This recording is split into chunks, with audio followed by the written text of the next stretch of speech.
दोस्तों ये एक ऐसी कहानी है जिसमें साइंटिस्टों को पता चल जाता है कि सूरज हमारी पृथ्वी के नजदीक आ रहा है। अब वो साइंटिस्ट पृथ्वी को सूरज से दूर करने के लिए क्या क्या करते हैं ये जानने के लिए वीडियो को लास्ट तक जरूर देखना। तो कहानी की शुरुआत में हम लियू पीसियांग नाम के एक आदमी को देखते हैं और ये वो टाइम होता है कि जब हमें पता चल जाता है कि सूरज डिस्ट्रॉय होने वाला है और वो अपने साथ पूरे सोलर सिस्टम को भी डिस्ट्रॉय कर देगा और इसी की वजह से हमारी पृथ्वी पर नेचुरल डिजास्टर भी आ रहे हैं, जिसकी वजह से पृथ्वी पर रहने वाले जानवरों की प्रजातियां खत्म हो रही हैं। इसीलिए दुनिया भर की गवर्नमेंट ने डिसाइड किया है कि वो हमारी पृथ्वी को माइग्रेट करके सोलर सिस्टम से बाहर ले जाएंगे ताकि पृथ्वी को सूरज की गरम गरम वेव से बचाया जा सके। और इस काम के लिए साइंटिस्टों की एक टीम को तैयार किया गया है जो कि स्पेस में जाएंगे। लियू पीसियांग भी उन्हीं में से एक है और वो यहाँ पर अपने बेटे को आखिरी बार अलविदा कहता है, जिसके बाद स्पेस में जाकर हाइबरनेट हो जाता है। अब वो पृथ्वी को धकेलने के लिए लाखों की तादाद में बड़े बड़े इंजन बनाए जाते हैं और उन्हीं इंजन के नीचे अंडरग्राउंड बंकर बनाए जाते हैं जहाँ पर बचे कुचे लोग रहते हैं। इसके बाद 17 साल का समय बीत जाता है और हम देखते हैं कि लियू पीसियांग का बेटा बड़ा हो चुका है जिसका नाम लियू ची है और इतने सालों के बाद लियू पीसियांग भी पृथ्वी पर वापस आ रहा है। हम देखते हैं कि यहाँ पर लियू ची अपनी बहन डू डुओ को बंकर से बाहर की दुनिया दिखाना चाहता था, इसीलिए वो एक डीलर के पास जाता है जो कि इलीगल तरीके से काम करता है। वो इन दोनों को एक स्पेशल सूट देता है जो कि इन्हें बाहर की ठंड से बचाएगा। लेकिन जब उसे पता चलता है कि लियू ची बाहर जाने के बाद वापस नहीं आएगा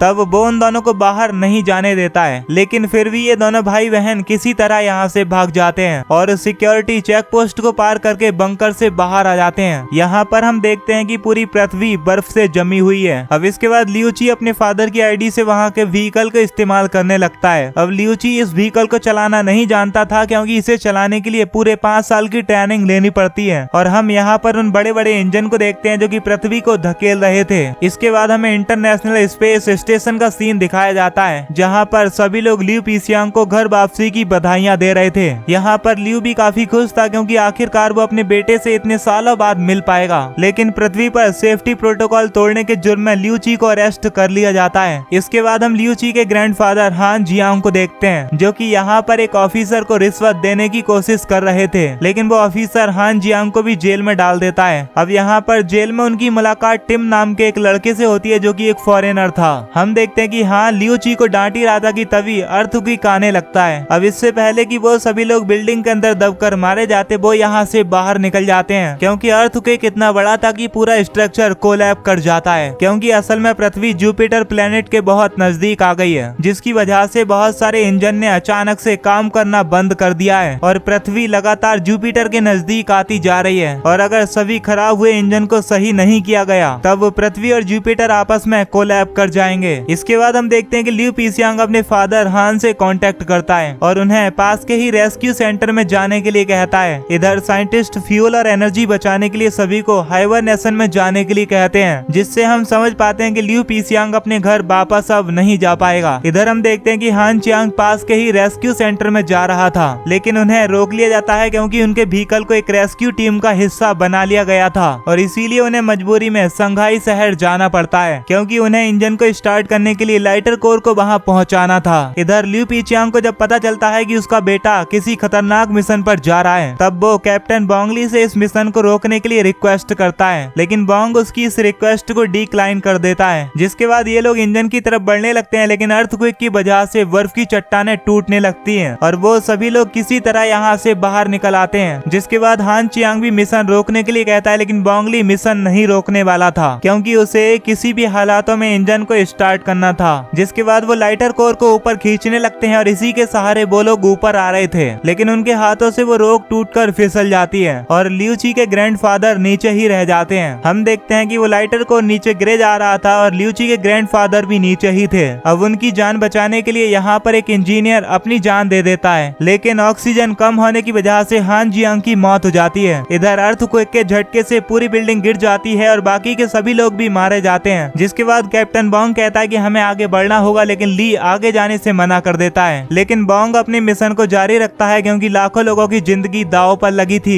जिसके बाद लियू को एक क्रैश हुआ प्लेन मिलता है जिसके अंदर व्हीकल और एक लाइटर कोर था। यहीं पर बोंग की टीम भी आगे बढ़ रही थी, लेकिन उनमें से एक की ठंड की वजह से मौत हो जाती है। जिसके बाद उसकी टीम के लोग ही मिशन को अवॉइड कर देते हैं, लेकिन तभी यहाँ पर लियू आ जाता है और इतना सब कुछ होने के बाद भी वो उनकी इंजन तक पहुँचने में मदद करने की कोशिश करता है। इधर स्पेस स्टेशन में लियू पीसियांग को पता चलता है कि अब उनका स्पेसशिप पृथ्वी की मदद नहीं करेगा और स्पेस के एआई सिस्टम को एक नया मिशन असाइन किया गया है, जिसमें पास के किसी प्लेनेट को ढूंढकर उसमें इंसानों को बसाने के लिए कहा गया है। अब ये पता चलने के बाद लियू को लगता है कि ये सब धोखा है, इसीलिए वो रशियन एस्ट्रोनॉट मैक्सिन के साथ मिलकर कंट्रोल रूम तक जाने की कोशिश करता है। लेकिन जैसे ही वो लोग वहाँ पर पहुँचते हैं, स्पेसशिप का डिफेंस मैकेनिज्म उन पर अटैक कर देता है, जिसमें मैक्सिम मारा जाता है। इधर पृथ्वी पर वो सभी लोग इंजन को सही से स्टार्ट कर देते हैं और जितने भी इंजन खराब हुए थे वो सभी दोबारा से काम करना शुरू कर देते हैं। लेकिन स्पेस स्टेशन से खबर मिलती है कि ये सब इंजन स्टार्ट होने के बाद भी टकराव को नहीं रोक सकते, क्योंकि हम जुपिटर के बहुत नजदीक आ गए हैं और पृथ्वी का डिस्ट्रॉय होना तय है। और ये खबर सुनने के बाद पृथ्वी के सभी लोग घबरा जाते हैं। हम देखते हैं कि लियो अपने फादर को आखिरी बार याद करता है और उसे अपने फादर की एक बात याद आती है कि जुपिटर प्लेनेट पूरा हाइड्रोजन से बना है। तभी उसके दिमाग में एक प्लान आता है कि पृथ्वी ने जुपिटर के एटमॉस्फेयर से 30 बिलियन लीटर हाइड्रोजन सोख लिया है और अगर हम किसी भी तरह उसके पाथ में एक बड़ा सा ब्लास्ट करते हैं तो उससे निकलने वाली शॉक वेव से पृथ्वी खुद ही जुपिटर से दूर हो जाएगी। अब इस काम को ये लोग 3 भागों में करने वाले थे। सबसे पहले कंट्रोल रूम में जाकर मेन इंजन को बंद कर देना ताकि वो इंजन को मैनुअली ऑपरेट कर पाए। जिसके बाद उन्हें लाइटर कोर को अटैच करना है। जिसके बाद वो जुपिटर के पाथ पर इंजन को शूट करेंगे, जिससे कि एक बहुत बड़ा धमाका होगा। अब इसके बाद ये लोग कंट्रोल रूम में जाते हैं, लेकिन लीवर उठाने के लिए उन्हें और भी ज्यादा लोगों की जरूरत थी। और जब दोदुआ हेल्प के लिए अनाउंस करती है तब कोई भी रिप्लाई नहीं करता है, क्योंकि उन्होंने मान लिया था कि अब कुछ नहीं हो सकता। हम देखते हैं कि लियो का व्हीकल भी कोर तक नहीं पहुंच पा रहा था, इसीलिए लियो उसे खुद ही ठीक करने के लिए चला जाता है। अब इससे पहले कि लियो उसके बीच में दबकर मारा जाता, टिम उसे बाहर निकाल लेता है। वहीं दूसरी तरफ हम देखते हैं कि बॉन्ग और उसकी टीम लीवर को उठाने की कोशिश कर रही थी,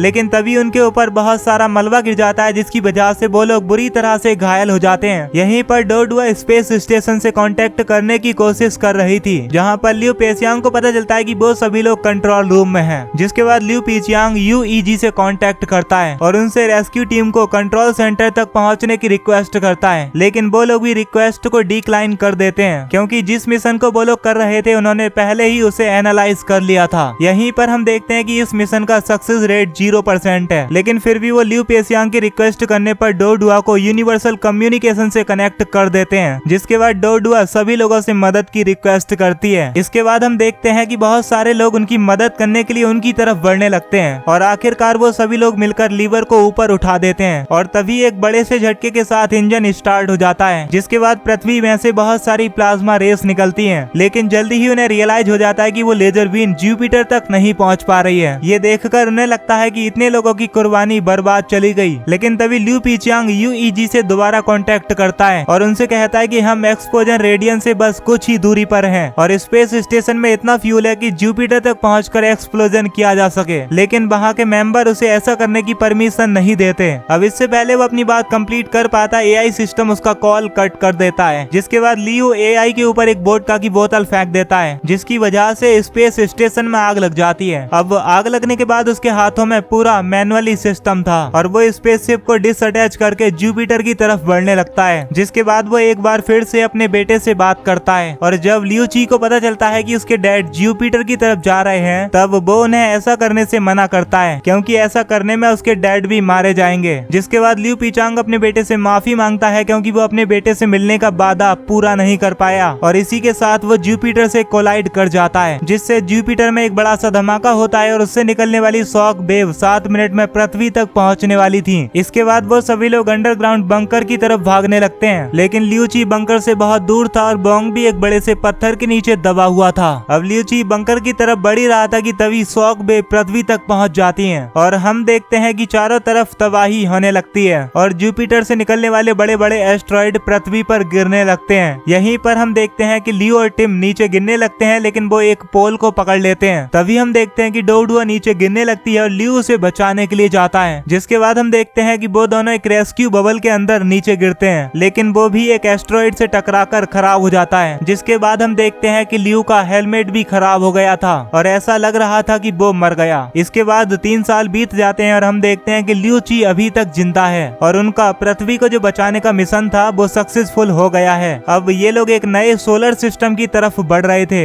जो कि उनसे 4.2 लाइट ईयर दूर है और उन्हें वहां तक पहुंचने में शायद 500 साल लगेंगे और इनका ये मिशन इनकी पीढ़ियों तक चलता रहेगा। और इसी के साथ ही ये मूवी यहीं पर खत्म हो जाती है। तो दोस्तों, अगर आप लोगों को इस मूवी की एक्सप्लेनेशन पसंद आई हो तो वीडियो को लाइक और चैनल को सब्सक्राइब कर लेना और साथ ही पास वाली नोटिफिकेशन बेल को भी ऑल पर सिलेक्ट कर लेना। बाकी हम मिलेंगे आपसे नेक्स्ट वीडियो में। Till then love you, take care and bye bye.